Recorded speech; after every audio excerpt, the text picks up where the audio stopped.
become successful, you must have a stubborn vision.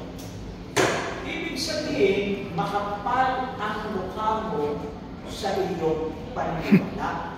Matigas ang iyong vision. Nakita niya? Ang sabi rin ng Biblia, my people perish or destroy because of lack of vision.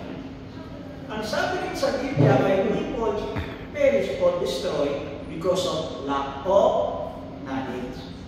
Ibig sabihin, kahit maganda yung vision nyo, kahit consistent kayo, pero kung wala naman kayong knowledge, mapupuksa pa rin kayo.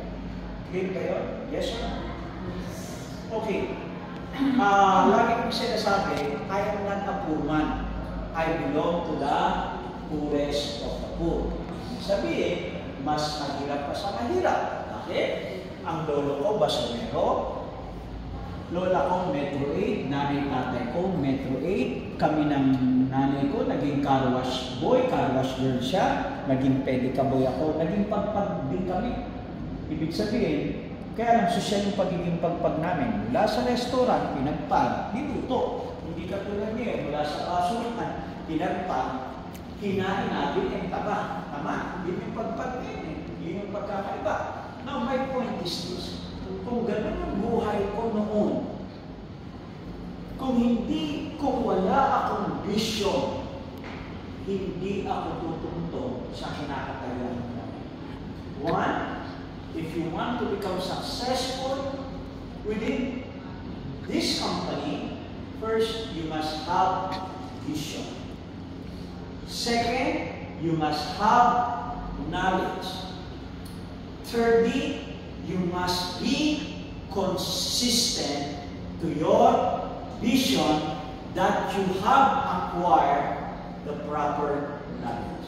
Itong sabi ni Kristo sa Biblia. Be wise like a serpent. Ginamit ka tayong serpent na. Kasi matalim yung serpent. Kaya ibig sabihin, maging matalim tayo, ano ang dapat natin gawin sa ating negosyo. Clear po ba tayo? Yes or no? Yes. Yan din. At be humble like a dove. Ibig sabihin, anuman ang mangyari sa atin, maging successful naman tayo o ano, nandun, mababa pa rin ang ating goal. Tama po ba yun? Yes or no? Yes. Yun po yung sikreto na ng business natin. Ulitin ko you must have the vision, you must have the knowledge, and you must be consistent. Pag yung tatlong yung ginawa niyo, believe me, magkakaroon ng katagumpayan ang buhay. Maraming salamat.